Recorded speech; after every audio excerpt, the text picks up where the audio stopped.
At my age, you know I've been to a lot of doctors. Healthcare partners, they really care. They're concerned about your health. They're all the best. I am Roberta, and I am a healthcare partner. Visit hcpnv.com to hear my story.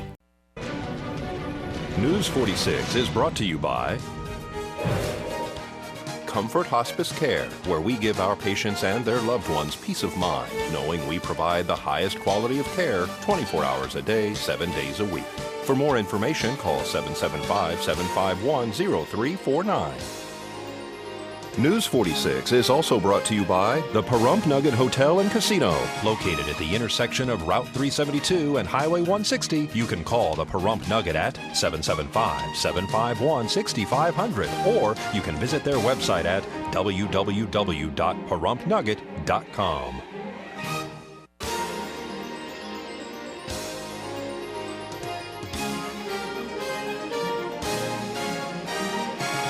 Tonight on News 46, medics attend to a biker on Highway 160. Sniffany's is holding a parking lot sale. And tomorrow is the USDA Food Commodities Distribution. News 46 starts now.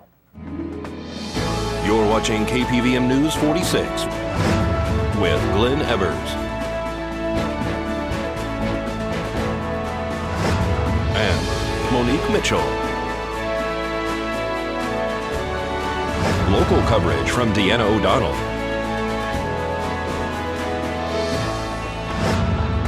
News 46. Local coverage you can count on.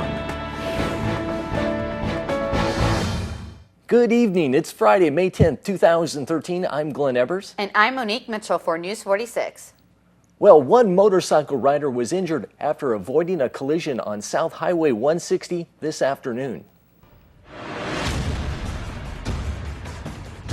Tonight's accident report is brought to you by Stovall & Associates. Don't expect insurance companies to have your best interest in mind. Stovall & Associates cares. Let us help you if you have been involved in an accident.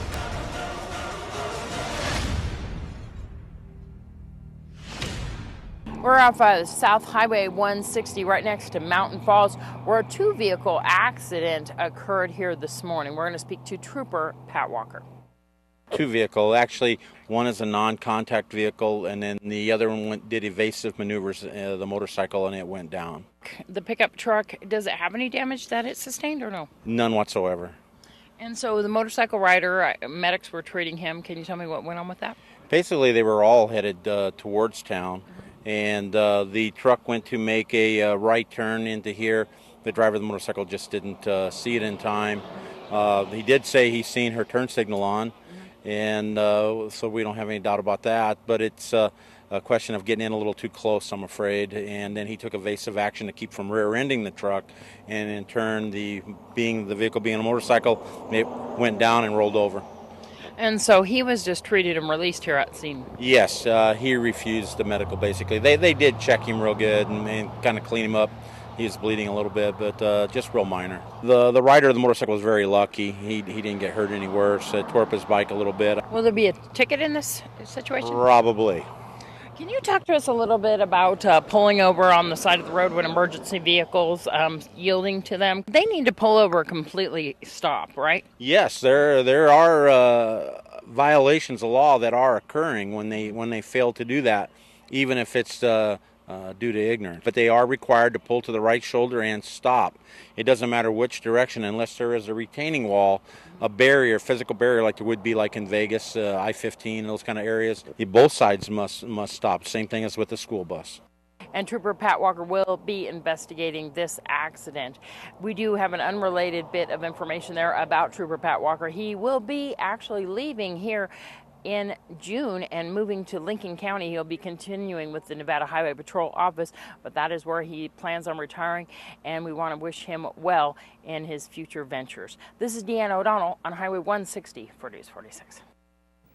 Well, construction workers bolted the last pieces of a 408-foot spire onto place atop One World Trade Center this morning, symbolically capping New York's comeback after the September 11, 2001 terror attacks. The spire brings the iconic building to a height of 1,100 1,776 feet. It also makes the building the tallest in the Western Hemisphere and the third tallest in the world. The building is set to open in 2014. Possibly related to the fertilizer plant explosion in Texas. Texas law enforcement officials have launched a criminal investigation into the massive fertilizer plant explosion that killed 14 people last month after weeks of largely treating the blast as an industrial accident. Federal agents said that they found bomb-making materials belonging to a paramedic who helped evacuate residents the night of the explosion. Bryce Reed was arrested early this morning on a charge of possessing a destructive device, but law enforcement officials say they had not linked the charge to the April 17th fire and blast at the West Fertilizer Company. This is Deanna O'Donnell for News 46. The body of one of the two men accused of pulling off the Boston Marathon attacks has been buried in Virginia. Tamerlan Tsarnaev's remains were accepted by an interfaith coalition in that community. The body was buried in a Muslim cemetery in Doswell, Virginia. His confirmation comes a day after police in Worcester, Massachusetts announced that a courageous and compassionate individual came forward to take Tsarnaev's remains out of Worcester, where the body had been at a funeral home, while officials tried to determine what to do with it. Some residents in Doswell are already complaining. 2 sexual assault suspects appeared in court this week.